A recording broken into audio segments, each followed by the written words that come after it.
قرآن میں کیا کہتے ہیں؟ وقدر فیہا اقواتہا. اللہ فرماتے ہیں ہم نے اس زمین میں انسان کو پیدا کرنے سے پہلے اس زمین میں خوراک کے ذخائر کا ایک اندازہ لگا لیا تھا کہ کتنے لوگوں نے آنا ہے, اس حساب سے ہم نے اس زمین میں پہلے سے پیدا, بولو بھائی, کر دیا. تو اب خواتین کو چاہیے اپنی صحتوں پہ بھی ترس کھائیں. جو موٹاپا چڑھ رہا ہے اتنا زیادہ, یہ نسل روکنے سے چڑھ رہا ہے. جن کی اولادیں ہوتی ہیں ان کی فٹنس دوسروں سے زیادہ اچھی, ان میں موٹاپا نہیں آتا, عمریں لمبی ہوتی ہیں.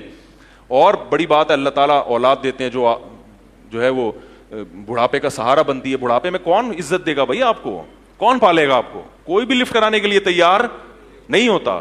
آپ کہتے ہیں کہ میرے پاس پیسہ اتنا ہے تو بڑھاپے میں یہ کام آئے گا. پیسہ آپ کو محبت نہیں دے گا. وہ پیسے میں جو نوٹ ہیں وہ آپ سے باتیں تھوڑی کریں گے. اور آپ نیٹ پہ سرچ کریں, یو کے میں, امریکہ میں ایسے ادارے وجود میں آ گئے ہیں جو بوڑھوں کی تنہائیاں دور کرنے کے لیے بندہ بھیجتے ہیں پیسوں پہ. 1 گھنٹہ رینٹ پہ آدمی ملتا ہے. آپ ابھی سرچ کریں بیان ختم ہونے کے بعد. بڑھاپے میں ان کو کیا ملتا ہے؟ رینٹ پہ آدمی جو جائے گا اور خوب اچھی طرح گپ شپ کرے گا آپ سے. وہ کوئی دل سے تھوڑی محبت کر رہا ہے. کیسی برباد ہو گئی ہے وہ قوم, کیسے برباد ہو گئی ہیں وہ لوگ. اور یہ چیز ہماری قوم کی سمجھ میں نہیں آ رہی. برباد ہو گئے. اللہ کے ابھی 1 کروڑ پتی امریکن تھا, اس کا انتقال ہوا ہے. میں انشاءاللہ تلاش کر کے اس کا پورا حوالہ آپ کے سامنے پیش کروں گا. اس نے یہ بیان دیا ہے کہ میرا ایک بیٹا تھا, میں نے اس کو کھلایا پلایا اور نسل روکی, میرا بڑھاپا بہت ہی خراب گزرا ہے, میری یہ دولت میرے کام نہیں آ رہی. ایک ہندو نے ایک کمنٹ کیا نا کہ تم لوگ 20 کروڑ ہو گئے, 22 کروڑ کی آبادی ہو گئی. سوری پاکستانی تھا وہ, کہہ رہے ہیں ہم لوگ پاکستان میں 22 کروڑ ہو گئے, اس مولوی کو دیکھو کیا کر رہا ہے. تو مجھے خیال ہو میں اس کو بولوں اس 22 کروڑ میں تم بھی ایک ہو. اگر یہ 22 کروڑ غلط ہیں تو تم بھی کیا ہو؟ بولو نا, غلط ہو. اس کا مطلب تم بھی غلط پیدا ہوئے ہو, تمہیں پیدا ہونا نہیں چاہیے تھا. ہر آدمی اپنے بارے میں کہہ رہے میں تو ٹھیک پیدا ہو گیا, لیکن یہ جو آبادی 22 کروڑ ہو گئی, جو 21 کروڑ 90,999 ہیں, یہ کیا ہیں؟ غلط ہیں. تو بھائی جیسے ہمارے والدین کا سب سے بڑا احسان کیا ہے کہ وہ ہماری حیات کا سبب بنے, ایسا ہی ہمارا اگلی جنریشن پہ سب سے بڑا احسان کیا ہوگا کہ ہم ان کو زندگی دینے کا سبب بنے ہوں گے. سمجھ میں آ رہی ہے نا؟ انگلش میں تو نہیں باتیں کر رہا میں. تو جو بھی یہ بات کرے نا کہ اتنی آبادی غلط ہے, تو اسے بولو پھر اس غلط میں تم بھی ہو. ٹھیک ہے, تمہارا پیدا ہونا بھی کیا تھا؟ غلط تھا, کیونکہ اس آبادی میں تم بھی ہو. وہ کہتے ہیں آبادی بڑھنے سے غربت ہوگی, تو اس غربت کا سبب تم بھی بن رہے ہو. تو بھائی وہ کہے گا کہ بھائی میں ہم ہی تو ہیں اس کائنات کے لیے, اللہ نے ہمیں تو بنایا ہے نا. دیکھو چاہے آپ کے گھر میں مہمان آتے ہیں اور وہ کھانا نہیں کھا رہے, وہ کہیں گے ہم نے کھانا کھایا تو کم پڑ جائے گا. تو میزبان کہے گا بھائی کم پڑے گا تو کم پڑنے کے لیے تو ہم نے بنایا ہے, تمہارے لیے بنایا ہے. تو یہ اللہ نے کائنات بنائی کس کے لیے؟ انسانوں. اسی کو روک رہے ہو کہ یہ نہ آئے. ٹھیک ہے نا؟ تو اس کو بچا کے کرنا کیا ہے؟ چند لوگوں کے مفاد ہیں کہ وہ ارب پتی بننا چاہتے ہیں. اچھا یہاں بھی ایک بات بتاؤں, معیشت میں جو توازن پیدا ہوتا ہے نا, وہ بھی گروتھ ریشو بڑھنے سے ہوتا ہے. کیونکہ جب آپ کی نسل زیادہ ہوگی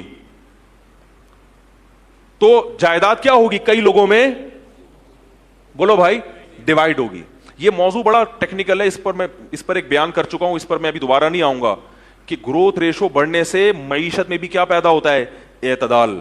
یہ بڑا زبردست, اس میں اگر آپ بھی دلائل دینا شروع کروں آپ حیران ہو جائیں گے کہ واقعی مولوی صاحب بڑی زبردست بات ہے. لیکن ابھی موضوع کیا ہو جائے گا, بالکل چینج ہو جائے گا. اور ایک آخری سے آخری بات نکلتی ہے, ایک اور بات یہ کہ یہ جو نسل روکنے کا تصور آیا ہے نا, اس سے جو جاہل خاندان ہے نا ان میں اضافہ ہوتا ہے, اور ایجوکیٹڈ لوگ معاشرے میں کیا ہو جاتے ہیں؟ اچھے خاندان کم. یہ انگریز نے لکھی ہے بات. اس نے لکھا فیملی پلاننگ کے نظریات سے متاثر ہونے والے زیادہ تر ایجوکیٹڈ لوگ ہیں. اچھی فیملیاں جو ہے نا وہ زیادہ متاثر ہوتی ہیں, کیونکہ وہ چاہتے ہیں کہ بھائی ہمارے بچے بالکل بہت ٹائٹ قسم کے 2 ہوں لیکن تمیز کے ہوں. یہ گنتیاں سکھائی گئی ہیں. ان کا خیال ہے کہ 10 تمیز کے ہو ہی نہیں سکتے, حالانکہ ایسا نہیں ہے. تربیت کرو گے تو 10 بھی تمیز کے ہوں گے, نہیں کرو گے تو ایک بھی چور پیدا ہوگا. حقیقت ہے. آپ بڑے ملک کے بڑے بڑے چور ہیں نا, ان کے ابا اماں کی رپورٹ دیکھیں, ان میں آپ کو 10 والے بھی ملیں گے اور اکلوتے بھی ملیں گے.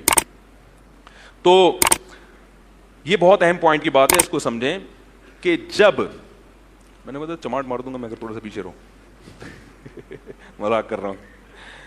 تو یہ ایسے یوں کر کے نا بیٹھا ہوا تھا, یوں کر کے, تو مجھے کسی بات پہ غصہ آتا تو میں نے کہا ایسا نہ آپ کو لگا دوں گا کھینچ کے. تو کیا کہہ رہا تھا یار میں؟ ہاں ایک گورے نے یہ بات لکھی ہے اور بالکل صحیح لکھی ہے. ایک گورے کی بتاؤں گا اور ایک سانولے کی بھی بتاؤں گا, یعنی اپنی, ہم لوگ سانولے ہیں نا ادھر کے نہ ادھر کے, ٹھیک ہے نا. گورے نے یہ بات لکھی ہے کہ یہ جو گروتھ ریشو, جب یہ جو فیملی پلاننگ کی مہم جب چلتی ہے کہ 2 بچے ہی اچھے, تو چونکہ اس سے زیادہ تر ایجوکیٹڈ لوگ متاثر ہوتے ہیں.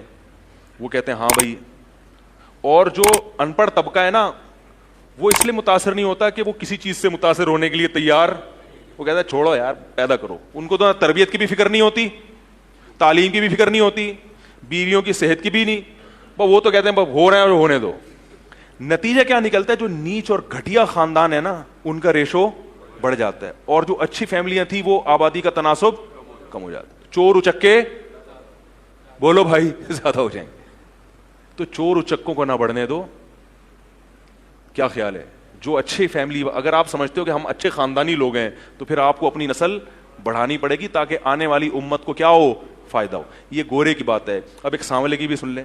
سانولا یہ کہتا ہے کہ گروتھ ریشو روکنے سے لڑکیوں کی پیدائش کا ریشو بڑھ جاتا ہے اور لڑکوں کا ریشو کم ہو جاتا ہے. یہ بھی ایک حقیقت ہے, کیونکہ جب ہر ایک کو 2 چاہیے تو پھر اس میں ایک لڑکا لازمی چاہیے. جس کو لڑکا نہیں ملا تو لڑکی ہوتی رہے گی, ہوتے ہوتے 6 بیٹیوں کے بعد ایک بیٹا ہو گیا تو وہ بریک لگا لے گا. جس کے لڑکا ہو گیا وہ 2 میں ہی لگا لے گا. تو لڑکیوں کی تعداد تو 6 6 8 8 پہنچے گی, لڑکوں کی, تو یہ نیچرل جو ریشو ہے نا لڑکے اور لڑکیوں کا, یہ کیا ہو جائے گا, خراب ہو جائے گا, ڈسٹرب ہو جائے گا بہت بری طرح. پھر بیٹیوں والے پھریں گے رشتے تلاش کرتے, ہائے وہی مل نہیں رہا, ہائے یہ نہیں ہو رہا, ہائے وہ نہیں ہو رہا. زنا بھی پھیلے گا معاشرے میں. یہ ہو رہا ہے. انڈیا اور چائنا کا میں کئی دفعہ بتا چکا ہوں کہ وہاں لڑکیوں کا ریشو کم کیوں ہے, حالانکہ وہاں بھی فیملی پلاننگ ہے, اس لیے کہ وہ ماں کے پیٹ میں بچی کو, تو یہ ظلم کرو گے تو پھر تو ہوگا, لیکن اسلام اس ظلم کی اجازت نہیں دیتا. بچی کو پیٹ میں مار نہیں سکتے. تو یہ بھی ایک ٹینشن ہے. جب پہلے بڑھتا تھا نا گروتھ ریشو, پہلے لوگ جانتے ہی نہیں تھے, تو کیا ایک خاتون کے 6 بیٹیاں ہو گئیں تو دوسرے کے 6 بیٹے ہو گئے. کیا خیال ہے؟ تو وہ بھائی اس کے 6 بیٹیاں بوجھ نہیں بنتی تھی بھائی, وہ ان چمونی آپا کے بھائی وہ 6 بیٹے اللہ نے اس کو دیے, اور وہ دوسری آپا ہیں ان کے کتنے بیٹیاں ہی بیٹیاں ہو رہی, تو کوئی بات نہیں, ان کے 6 بیٹیاں, ان 6 بیٹے سے ہو گئی شادی. اب کیا ہو رہا ہے, ان کے 6 تو ہو گئی لڑکے کی لالچ میں, ان کے بیٹے 1 2 سے زیادہ نہیں ہے, تو کس کو پہنائیں گی بھائی یہ بیٹیاں؟ نہیں آ رہی بات. تو یہ باتیں آپ کو میڈیا نہیں بتائے گا میرے بھائی, یہ باتیں آپ کو مولوی کے علاوہ, بولو بھائی, کیونکہ مولوی صاحب کو تقریر کے پیسے نہیں ملتے. اور پھر بھی خواتین نے اگر نیگیٹو کمنٹس کرنے ہیں تو دل کھول کے کریں, صحیح ہے نا. ہمیں یہ سمجھا ہوا ہے, میں نے آپ کو کچھ بھی نہیں سمجھا ہوا, کیونکہ مجھے زندگی میں اتنی گالیاں, لاکھوں کے حساب سے گالیاں پڑی ہیں خواتین کی طرف سے. حالانکہ میں خواتین کے حق میں بات کر رہا ہوں, ایسی بات کر رہا ہوں جو ان کی صحت کے لیے بھی مفید ہے, اور ان کے,